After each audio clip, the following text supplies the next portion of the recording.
नमस्कार। पर्यावरण दर्शन कार्यक्रम में आप सभी का स्वागत है। परि प्लस आवरण अर्थात पर्यावरण जो हमारे आसपास है वही हमारा पर्यावरण है। जल, जमीन, जलवायु और जैविक यही सब मिलकर के हमारे पर्यावरण को बनाते हैं।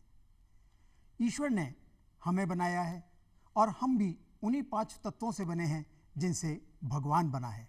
भ से भूमि, ग से गगन, व से वारी, अ से अग्नि और न से नीर। और इन्हीं 5 तत्वों से हम बने हैं, हमारा पर्यावरण बना है। आज हम बात करने जा रहे हैं पर्यावरण और उसके इफ़ेक्ट्स पर, कि पर्यावरण पर जो प्रभाव पड़ते हैं, जो हमने बहुत सारे कार्य जो किए हैं और आगे भविष्य में भी जो हम करने वाले हैं, उन सभी का इस पर्यावरण पर क्या प्रभाव पड़ता है, दुष्प्रभाव पड़ता है या अच्छा प्रभाव पड़ता है, इन्हीं सब चीज़ों के बारे में आज हम बात करने जा रहे हैं। और हमारे साथ स्टूडियो में, यह हमारा आज सौभाग्य है कि हमारे साथ जो स्टूडियो में जो शख्सियत मौजूद है वो और कोई नहीं बल्कि पद्मश्री श्री हिमताराम जी भांबू हमारे साथ हैं। हिमताराम जी, आपका बहुत बहुत नमस्कार और धन्यवाद कि आपने अपना अमूल्य समय हमें यहाँ पर निकालने का दिया। सबसे पहले तो मैं आपसे यही जानना चाहूँगा कि पर्यावरण को संभालने की जो प्रेरणा जो है वो आपको किससे मिली? मेरी प्रेरणा है, मेरे को प्रेरणा मिली जी, वो तो सर बहुत लंबा मामला है। वो 1975 में मेरी दादी थी 96 साल की। हाँ जी। और मैं जब 18 साल का था तो मैं ये कोई छोटा एक पीपल का पौधा था, मैं लेकर के आया और मेरी दादी को मैंने बताया जी कि ये पौधा लाया हूँ मैं, ये पौधा लगाना है। तो उन्होंने कहा चलो एक मंदिर है, उस मंदिर के सामने चलते हैं। वहाँ वो एक पौधा लगाया और मेरे को कहा कि इससे बड़ा और कोई पुण्य नहीं है। जी आप तो इस पेड़ को बड़ा करो और इनकी सेवा करो और इनको पानी पिलाओ, और इनके साथ साथ जो दूसरे जीव हैं, जो जैसे पक्षी हैं, जो मोर हैं, राष्ट्रीय पक्षी मोर हैं, कबूतर हैं और हैं कई तरह के जो पक्षी हैं, उनको चुगा डालना, और ये जो गाय है इनकी सेवा करनी, जो जंगली जीव है बेचारे, हिरण हैं, खरगोश हैं और हैं कई तरह के, इनकी सेवा करनी। ये बात मेरे को आज से 50 साल पहले मेरी दादी ने बताई जी और मैंने उस बात को गिन कर एक गांठ बांध ली और मैंने उस काम को उसी समय शुरू किया। उस पीपल को मैंने बड़ा करता रहा, जयों की सेवा करता रहा, जानवरों की रक्षा करता रहा। ऐसे करते करते मैंने पेड़ लगाने शुरू कर दिए। मैंने कहा एक क्या 1000 नहीं, 2000, 1000, 5000, 10,000, 50,000, ऐसे करते करते करते करते मैंने आज तक इस धरती पर 5.5 लाख पौधे लगा दिए और 5.5 लाख पौधों में 3.5 लाख पौधे पेड़ बन गए। और उस पेड़ों की प्रत्येक वर्ष 1200 करोड़ रुपयों की ऑक्सीजन हवा में, बहुत खूब। जो मानव जीवन के लिए जो उत्सर्जन हो रही है। जी मोहम्मद साहब, एक बात मैं पूछना चाहूँगा कि ये पर्यावरण को बचाने के लिए वृक्षारोपण क्या अपरिहार्य है? वृक्षारोपण केवल विकल्प अब यही रहा है, क्योंकि जो नदियों में कई तरह के जो केमिकल डाले जा रहे हैं, नदियाँ जा रही है, समुद्र में जा रही है, समुद्र में कई जीवाणु थे वो ऑक्सीजन बनाते थे, वो खत्म हो रहे हैं, नदियाँ गड़बड़ हो रही है। तो केवल पर्यावरण को बचाने के लिए, और ऑक्सीजन जो सांसें कम हो रही है। हाँ जी। ऑक्सीजन की कमी तो तब पता लगा जब 2019-20 में कोरोना महामारी आई, जब लोगों को ऑक्सीजन नहीं मिली तो उस कारण कई तो जान गंवा चुके थे जी और कई लोगों ने मुश्किल से ऑक्सीजन मिली तो जान बचाई। तभी पता लगा कि ऑक्सीजन क्या होती है। और कई लोगों ने 5-5, 10-10 लाख रुपयों की ऑक्सीजन हॉस्पिटल में ली जब उनका जीवन बचा। तो इसलिए क्या है कि ये जो पेड़ हैं जी ये इतने महत्वपूर्ण हैं, इनसे जो ऑक्सीजन मिलती है, ये कार्बन डाइऑक्साइड ग्रहण करते हैं और ऑक्सीजन लेते हैं, ऑक्सीजन देते हैं हमें। तो पेड़ है धरती री छतरी, पेड़ री महिमा सांवरे जितरी, पेड़ है धरती रो सुहाग, पेड़ है लगाइयो मत दाग। तो ये जो पेड़ है, जो ये धरती की छतरी है, और मानव जीवन को बचाने के लिए जन्म से लेकर के मृत्यु तक पेड़ की आवश्यकता रहती है। जी हाँ। तो इसलिए पर्यावरण को बचाने के लिए सबसे महत्वपूर्ण, मैं आपको एक बात और भी बताता हूँ कि मैं आज भारत के 10-12 स्टेटों में मेरे को बड़े बड़े जलवायु परिवर्तन और सम्मेलन हुए हैं, उसमें मेरे को बुलाया गया है और वहाँ वैज्ञानिक वहाँ तक पहुँच गए कि एक आदमी, एक बच्चा जन्म लेकर के हाँ जी। 80 साल तक 9.5 करोड़ रुपए की ऑक्सीजन की आवश्यकता रहती है। अगर हम पेड़ ही नहीं लगाएंगे तो ऑक्सीजन कहाँ से मिलेगी? अगर ऑक्सीजन नहीं मिलेगी तो हम बच नहीं पाएंगे। आदमी खाने के बगैर कुछ दिन जी सकता है, पानी के बगैर कुछ समय भी जी सकता है, पर ऑक्सीजन नहीं मिली तो आदमी 5 मिनट ही बच नहीं सकता। तो इसलिए प्राणवायु ऑक्सीजन की कमी पड़ रही है और सांसें कम हो रही है। इसलिए हम लोगों को, हम तो जब बच्चों से मिलते हैं, स्कूलों में जाते हैं, मेरे को जो मैंने एक पद्मश्री मिलने के बाद में एक लक्ष्य बनाया जी। कि मेरे को 10 लाख बच्चों से मिलना है, क्योंकि मैं ज़्यादा ये जो बूढ़े गुजरक आदमी ये तो समझते ही हैं, ये तो पर्यावरण की रक्षा करते ही थे, हमारे तो पुरानी पीढ़ियों से पर्यावरण की रक्षा करते आए हैं। तो इसलिए क्या है कि जो बच्चे हैं, हमारी भारत की भावी पीढ़ी है, जो स्कूली बच्चे हैं, उस 10 लाख बच्चों से मैं मिलूंगा और उन बच्चों को सबसे पहले मैं एक ही उनसे प्रार्थना करता हूं और उनको समझाता हूं कि एक तो आप घर से निकलते ही पेड़ को नमस्कार करिए। जी हाँ। आप सबको नमस्कार करते हैं, माता को करते हैं, दादा दादी को करते हैं, पिता को करते हैं, सबको करते हैं, तो भैया गुरुजनों को करते हैं, तो पेड़ को भी नमस्कार करिए। क्योंकि मैंने मेरे जीवन में पेड़ में भगवान पाया, पेड़ में मैंने मेरे जीवन में भगवान को पाया और वास्तविकता में भगवान है। ये बोलता भी है और देखता भी है, सुनता भी है, सब कुछ करता है। तो इसलिए मैंने बच्चों को कहा कि भाई घर से पहले निकलते ही कोई अगर सामने पेड़ मिले तो उसको नमस्कार करिए। दूसरा, जो जन्मदिन आता है, प्रत्येक आदमी का जन्मदिन आता है, तो जन्मदिन आता है तो केक काटते हैं और करते हैं, ये पश्चिमी संस्कृति का जो नियम चला रखा है, तो ये मेरे को अच्छा नहीं लगता है। मैं तो कहता हूँ भाई ठीक है, काटे हो तो काटते रहो, पर पेड़ों को लगाते रहो। जन्मदिन पर एक पौधा लगा करके उसको पेड़ बनाइए। यदि एक आदमी जीवन में हर साल, हर वर्ष एक दिन अपने जन्मदिन पर पेड़ लगा करके बड़ा करता है और 80 साल तक यदि 80 पेड़ लगा करके बड़ा कर देगा तो इस धरती को और प्रकृति को कुछ मिलेगा। नहीं तो क्या है कि पेड़ों का खात्मा करता जाता है और जन्म से लेकर के मृत्यु तक पेड़ों की जो पेड़ की जरूरत रहती है, लकड़ी की आवश्यकता रहती है, न जाने फर्नीचर है और है, वो कितना लकड़ी का खात्मा करता है अपने जीवन में। और जाते जाते एक खात्मा अपने शरीर को करने के लिए भी पेड़ की आवश्यकता होती है। तो इसलिए न जाने आदमी इसकी प्रकृति को दे करके नहीं जाएगा। भैया अपन लेते ही लेते रहे हैं, हमेशा ही लेते ही रहते हैं। इस प्रकृति के सब चीज़ अपन को मिल रही है, सब ले रहे हैं, खा रहे हैं, पी रहे हैं, पहन रहे हैं, ओढ़ रहे हैं, सो रहे हैं, नहा रहे हैं, धो रहे हैं, सब चीज़ें ये जो प्रकृति दे रही है और इस धरती से मिल रही है। तो इस धरती से ले रहे हैं, तो कुछ हम देना सीखें और इस पेड़ पौधों को बड़ा करना सीखें। बिल्कुल सही कह रहे हैं आपके, धरती को लेने की बजाय कुछ देना भी सीखेंगे तो उससे हमें बहुत फायदा होगा।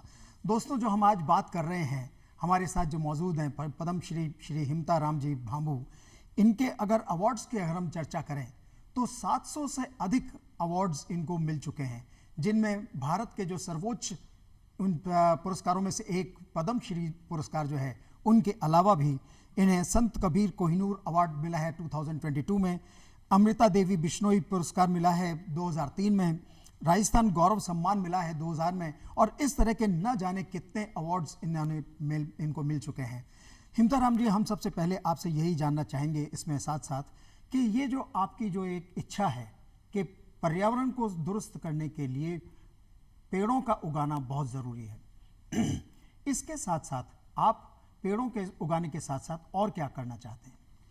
मैं एक तो हमारी जो पुरानी अरण्य संस्कृति है जी, हमारे जो पहले पुराने बुजुर्ग थे, वो ओरण है, अगोर है, गोचर है, जो गायों की चरने के। मैं यहाँ पे आपसे वापस हमारे दर्शकों के लिए पूछना चाहूँगा, आपने एक शब्द लिया ओरण, ओरण का क्या मतलब है?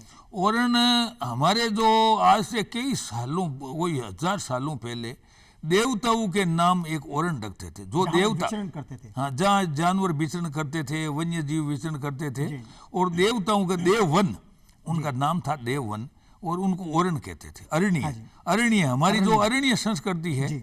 उसको बचाना था, इसलिए हमारे राजा महाराजाओं ने सबने अरण्य संस्कृति ओरण बनाई है देवताओं के नाम। अंगूर भी आप और अंगूर जो है यो जो पानी आने का जो होता है, तालाब होता है, जी। तालाब के जो वो पायतन होता है, तालाब की जो पानी इकट्ठा करने के लिए जमीन होती है उसको अंगूर कहते हैं। तो अंगूर ओरण है, अंगूर है, और गोचर। गोचर ये जो बनाया, गोचर जो बनाया ये गायों के चरने के लिए बनाया। अब इन गोचर को क्या है कि हर आदमी इस गोचर को खाने के लिए, गायों का जो गोचर था उसको आदमी खाने लग गया, तो आदमी खाने के लग गया तो इसका जो नुकसान होना लगा धीरे धीरे। और गायों की जो इतनी जो हमारी गाय थी वो गाय गोचर में रहती थी। और मैं ये मानता हूँ कि जो बावड़ी है, तालाब है, बावड़ी होती थी पहले, बावड़ी से क्या है कि पानी जो सेचते थे वो पानी जमीन में जाता था, तो पानी का पुनः भरण होता था। तो बावड़ी है, तालाब है, गोचर है, अंगूर है, ओरण है, ये अगर नहीं बचे तो इस पर्यावरण को बचना सवाल ही नहीं उठ सकता, ये पर्यावरण बचेगा भी नहीं, ये स्थिति हो सकती है बिल्कुल ही। तो इसलिए गोचर है, अंगूर है, ओरण है, इसमें क्या है कि इनको बचाने के लिए भारत सरकार को ऐसा एक तगड़ा कानून भी उसको संशोधन करना पड़ेगा। हम मांग भी करते हैं सरकार से कि इस पर थोड़ा मंथन करें, और ये गोचर है, अंगूर है, ओरण है, जो जितनी भी जो जमीन है उस जमीन को बचाई जाए। ये जमीन नहीं बचेगी तो पर्यावरण कैसे बचेगा? तो ये जो पर्यावरण का जो संरक्षण कानून जो बना हुआ है, संरक्षण अधिनियम जो बना हुआ है 1986 का, उसको लेकर के इसमें जो जमीन वगैरह है इसको नहीं बचाई जा सकती? तो उसमें साहब कानून तो बना हुआ है, आप अच्छी कह रहे हैं, बिल्कुल ही कानून तो 1972 में बना, और बना 86 में बना, कानून तो बने जी। पर उस कानून में मैं देखता हूं कि उस कानून की जो है, उस कानून से क्या है कि वो जनता मानने वाली नहीं है। उस कानून से क्या है कि कई कमियां रहेगी, इसलिए भारत सरकार को और राज्य सरकार को थोड़ा कठोर कानून बनाना पड़ेगा, तभी तो ये पेड़ बचेंगे। पेड़ बच नहीं रहे, पेड़ों की कटाई हो रही है, जगह जगह जंगल कट रहे हैं, जगह जगह जंगलों में जो काट रहे हैं लोग, और उनको कहीं भेज नहीं है बिल्कुल। एक पेड़ कटता है, रेवेन्यू की जमीन होती है, पेड़ कटता है 100-200 रुपये जरिमाने कर देते हैं।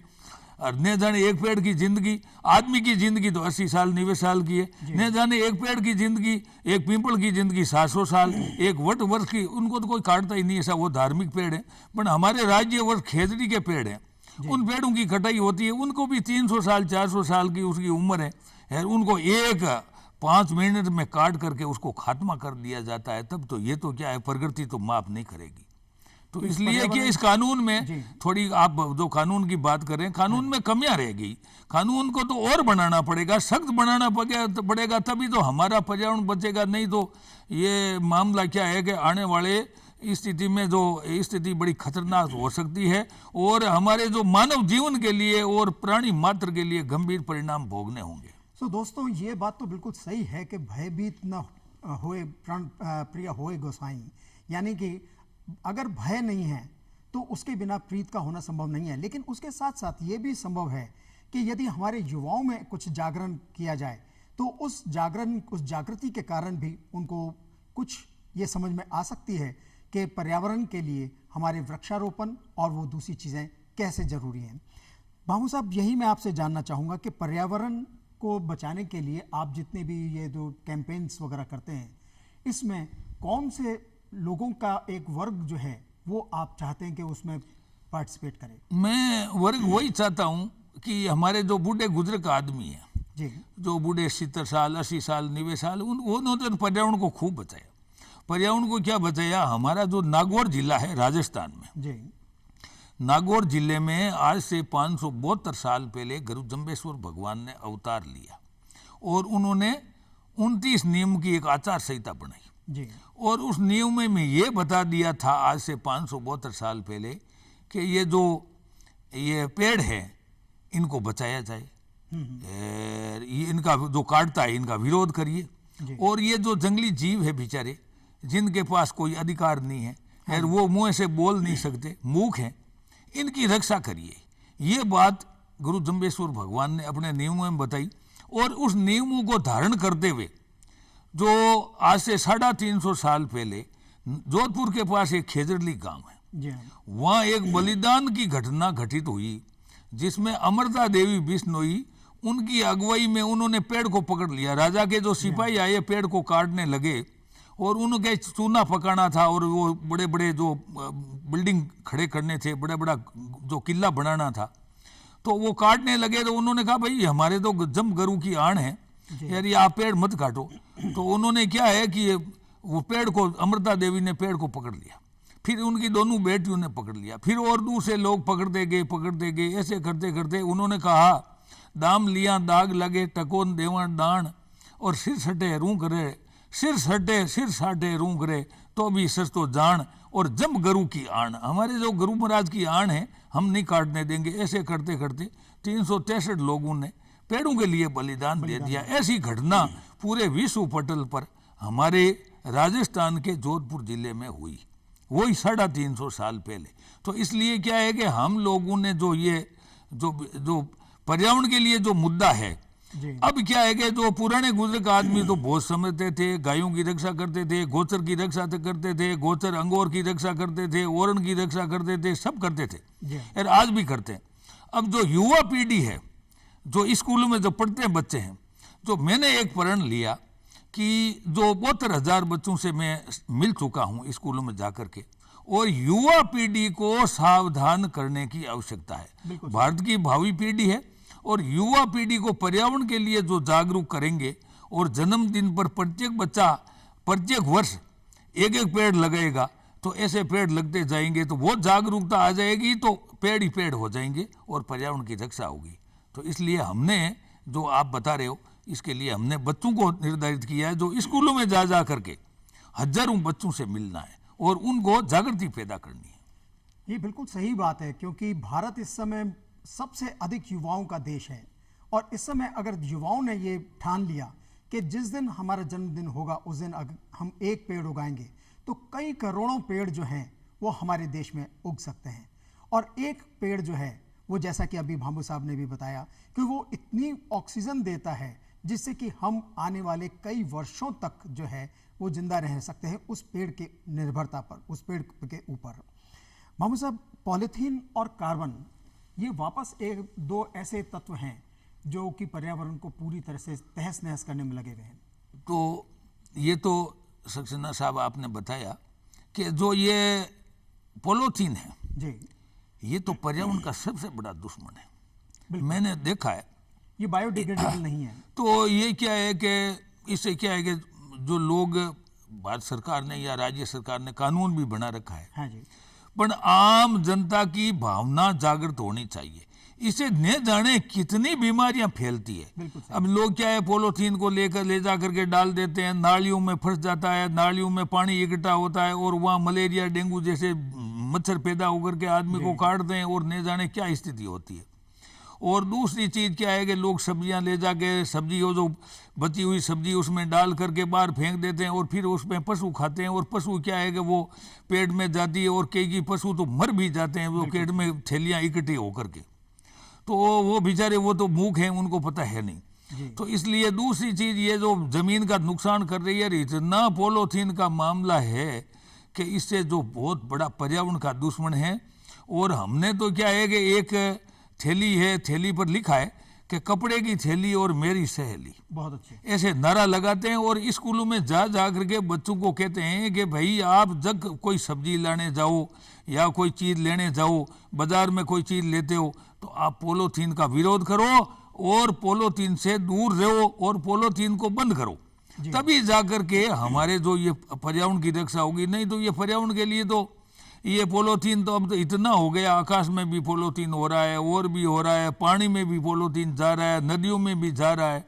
तो इसलिए इस पॉलीथीन को तो बंद करना ही पड़ेगा, नहीं तो क्या है कि मानव जीवन के शरीर में जा करके ये कई तरह की बीमारियां पैदा कर सकेगा, कर देगा, जिससे क्या है कि कोई तरह का इलाज भी नहीं है। ये कैंसर जैसी घातक बीमारियां इस पॉलीथीन के कारण ही होती है।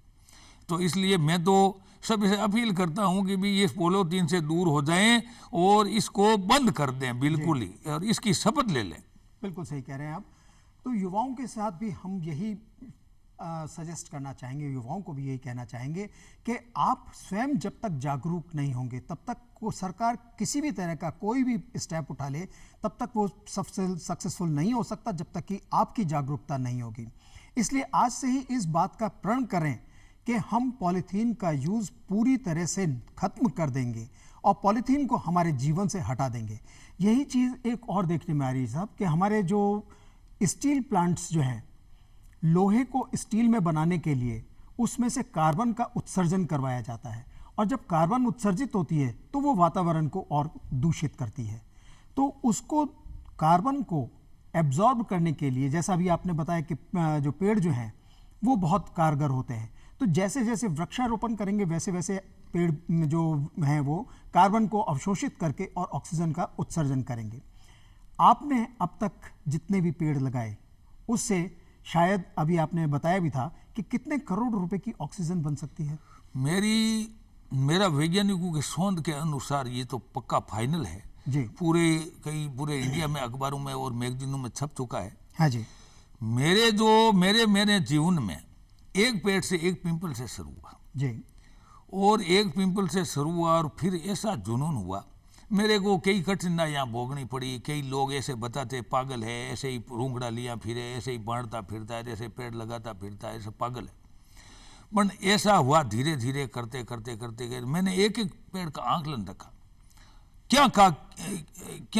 कहाँ क्या किया, वो पूरा मेरे पास लेखा है। मेरे पास 25,000 से ज़्यादा अखबारों की कतरन है। मेरे पास 30 से ज़्यादा राष्ट्रीय लेवल की मैगजीनों में लेख छप चुके हैं। मैंने जो काम किया वो मेरा छपा हुआ काम है और मेरा जो लेखा जोखा है पूरा, मैंने मेरे जीवन में आज तक 5.5 लाख पौधे लगाए, जिसमें से 3.5 लाख पौधे पेड़ बन गए और वो पेड़ आज 1200 करोड़ रुपए की प्राणवायु ऑक्सीजन हवा में उत्सर्जन कर रहे हैं। ये मानव मात्र के लिए काम आ रही। इतना ही नहीं, मैंने आज 1999 में एक जमीन खरीदी 6 हेक्टर जमीन खरीद करके सक्सेना साहब, मैंने देखा भाई अपन पूरे 5-6 जिलों में घूम रहे हैं, पेड़ पौधे लगा रहे हैं और पद यात्रा कर रहे हैं। मैंने 1472 किलोमीटर पद यात्रा भी की है। घायल वन्य जीवों का इलाज करा करके जंगल में छोड़ा है। 2500 से ज्यादा घायल वन्य जीवों को रेस्क्यू सेंटर भी बनाया है। तो वैसे क्या है, शिकारियों के खिलाफ मैं जानवरों को बचाने के लिए मुग्ध में भी लड़ा। मैं यही आपसे पूछना चाह रहा था। हाँ, तो ये जो पेड़ लगाए हुए हैं वो प्रत्येक वर्ष 1200 करोड़ रुपए की ऑक्सीजन हवा में छोड़ते हैं और मानव मात्र के लिए काम आ रही है। और इतना ही नहीं, मैंने एक खेत खरीद करके 6 हेक्टर जमीन को उसमें जंगल बना दिया, उसमें 11,000 पेड़ लगा। कभी आप आइए देखिए, ऐसा एक मॉडल स्थापित किया है जिसमें 11,000 पौधे लगा करके उसको जंगल बनाया। उसमें 300 से ज्यादा राष्ट्रीय पक्षी मोर और हजारों की तादाद में जो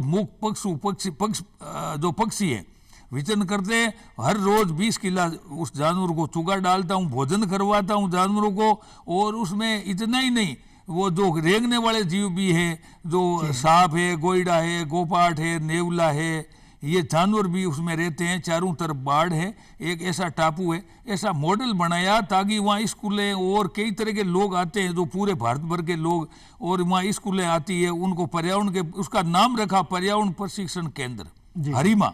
तो हरिमा गांव में ये जो पर्यावरण प्रशिक्षण केंद्र है और स्थापित किया है, उसमें मॉडल है और हम बच्चों को आकर के दिखाते हैं, बच्चों को पर्यावरण के प्रति जागृति पैदा करते हैं, उनको जागरूक करते हैं और उनको पर्यावरण के प्रति पाठ पढ़ाया जाता है।